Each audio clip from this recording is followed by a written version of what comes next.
Most how-to focus videos seem pretty random, giving you a laundry list of unrelated tips that are hard to remember. In this video, I'll give you the most simple, practical, and intuitive step-by-step focus system built from hard-earned experience. In fact, it's what I used to get into Harvard for undergrad, Yale for medical school, and Harvard again for residency. First strategy is what I call the sacred space. Wherever you are, designate a sacred space that you only use for studying or working. Imagine an invisible box around that space. Everything inside that box is holy. The only rule is this: when you cross the threshold and enter this space, you get to work. No exceptions. This is the altar at which the study gods imbue your brain with knowledge, wisdom, and clarity. Don't desecrate this space with low-effort bullcrap, distractions, or mindless activity. This space can be a room, a tiny desk, or even just an imagined bubble around you when you work. If you find yourself losing focus when in the sacred space, leave this space immediately. Protect the sanctity of it at all costs. This technique borrows from research done for insomnia. It teaches you to treat your bed as a sacred space for nothing but sleep. No phones, no books, no TV. When you can't sleep, you physically leave the bed until you feel sleepy enough to try again. As a result, you eventually associate the bed with nothing but sleep, so the moment your head hits the pillow, your brain automatically powers down. You want to form a similarly strong association when you study. The moment you enter your sacred space, you want your brain to automatically fire on all cylinders, ready to go. If you implement this sit and start habit, not only do you get the efficiency gain of starting work immediately, you make this process even easier in the future as the association strengthens, eventually eliminating procrastination from your life at no extra cost. This is an example of what I call a meta skill and are the secret keys to success. I'll make a future video on all the meta skills I use for success, so stay tuned. The other thing about the sacred space is because it is sacred, you must ensure it is meticulously clean and free from distractions at all times. No exceptions. Using functional MRI scans, scientists at the Princeton University Neuroscience Institute found that visual distraction of clutter in our workspace literally drains our brain power and blunts our ability to focus. They found that when the clutter was cleared, the same brain scans showed increased focus and ability to process information, increasing overall productivity. Harvard Business Review echoes the same concept. Bottom line, keep your sacred space clean and minimalistic. Bonus points if you can bathe your sacred space in natural light. Easy way to do this is to study near a window and take in all this holy light. This place is sacred, remember? Neuroscientist Dr. Miriam Munch found that artificial light promotes drowsiness, whereas natural light keeps you alert and focused. Now that we've talked about the sacred space, up next is our second strategy, and it's called the sacred you. Just like the sacred space, you are sacred. Your time, energy, and focus are precious resources that should not be wasted on anything. Though you may not feel like it, your time is as valuable as Jeff Bezos's or Bill Gates's.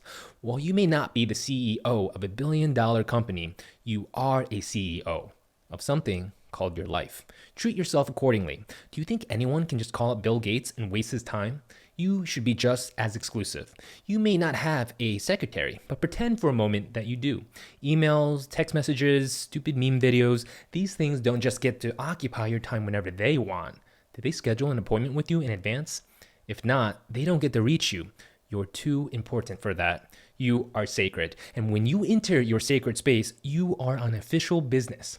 Remember, your mission statement is to become the best version of yourself. And as the high-powered CEO of this endeavor, you have zero tolerance for bullshit. As CEO, you also need to be aware of other, more subtle distractions. If that stupid tag on your shirt is scratching you every few minutes, it's not just taking away focus in a figurative sense, it is literally interrupting the growth of a neuronal connection. There are consequences to distractions. That lost connection that was just about to be that eureka light bulb moment you were waiting for, but gone forever now. You should have worn comfier clothing. And because of the way you're sitting, your leg's going to cramp up. Now your butthole's starting to itch. Should have wiped better when you were in the bathroom.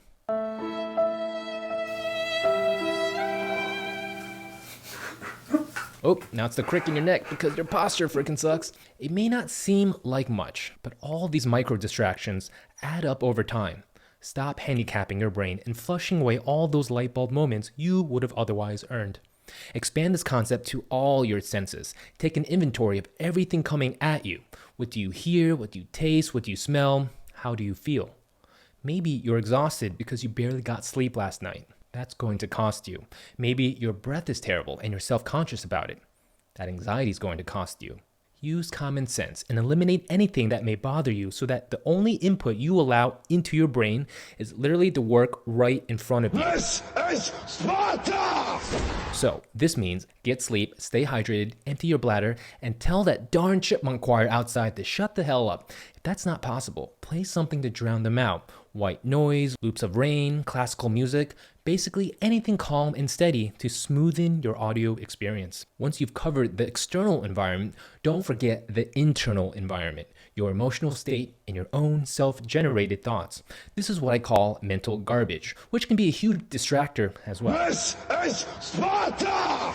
You know, the stuff you fill your mind with when you doom scroll TikTok, the dread you get when you listen to news you literally can do nothing about. If your mind is currently swimming with garbage, it's time to do what I call a hard reset. This is the crux of strategy number 3, and it is simple in concept. You start with high intensity exercise, followed by belly breathing, focusing on the breath itself while your heart is still pounding from the exercise. This should only take in total a few minutes. The physical pain from the intense exercise shocks you out of your thoughts and forces you to pay attention to the present moment, while the high intensity exercise increases the production of BDNF, a protein that promotes neuronal growth and brain connections. But why the belly breathing? According to Harvard researcher Dr. Catherine Rosa, belly breathing, aka diaphragmatic breathing, stimulates the vagus nerve and activates the relaxation response, reducing your heart rate, your blood pressure, and your cortisol levels, the stress hormone produced when we get anxious. This is perfect because you get to 1, immediately escape any distracting thoughts, 2, prime your brain for better cognitive performance, and 3, lower stress and clear any anxieties. It's the perfect 1-2 punch combo to get into the zone for study and for work. Here's a quick tutorial on belly breathing. Sit in a chair, lean forward, rest your elbows on your knees, and then just breathe naturally. You should feel your belly expand when you inhale and deflate when you exhale. Once you get used to the feeling, be in whatever position you like. Okay, so you've cleared your mind, minimized all external distractions, cleaned your sacred space, and bathed it in as much holy light as possible. How long do you stay here? Simple, for as long as possible. Strategy number 4, get rid of timed study sessions and rely on yourself. If you're in the zone, keep on going. If you lose focus and you realize you're being inefficient, stop and exit the sacred space. Simple as that. Many study gurus swear by the Pomodoro technique. The idea is to interrupt your study with regularly scheduled breaks. While it may work for some, it always seemed inefficient to take a break when you're just about to get into the zone and enter a flow state. Interestingly, there's actually no rigorous academic studies proving the Pomodoro method. Here's my 2 cents. Use it if it helps you, but don't adhere to it too religiously.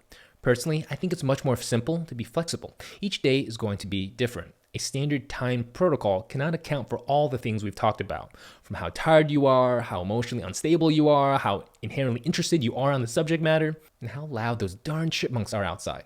So just don't worry about it. Go with the flow and adapt. And when you do inevitably lose focus, you can either utilize the hard reset once again, or you can implement strategy number 5, changing your sacred space. I'm not sure if you noticed it before, but for me, I find there's an inherent shelf life to any given study space. Study too long in one area and it begins to feel stale. That's okay, because that's your cue to find a new spot. This can be a different place in your home, or a different section of the library, or maybe even a new coffee shop. Research by Dr. Robert Bjork of UCLA shows that changing your environment is actually beneficial for making new information stick in your long-term memory. His research shows that our brains make subconscious associations between what we are studying and the background sensations we're experiencing at the same time. Thus, studying the same material in different environments may help the brain form multiple associations, further cementing the knowledge in our brain's complicated network of brain cells, increasing the likelihood for recall when you really need it, like when you're taking a test or when you're in the ER and desperately trying to remember the dosage of a life-saving medication. One final strategy. Despite trying everything, if you still can't focus, don't worry.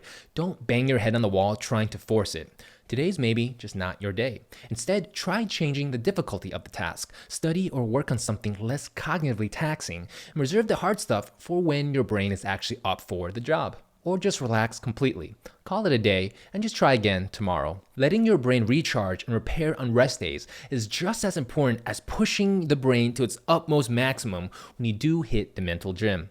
This is what I call the high intensity focus cycle. High intensity focus broken up by high intensity exercise, followed by, most importantly, high intensity rest, i.e., celebrate the beauty in the world and go do something that truly brings you joy and fun.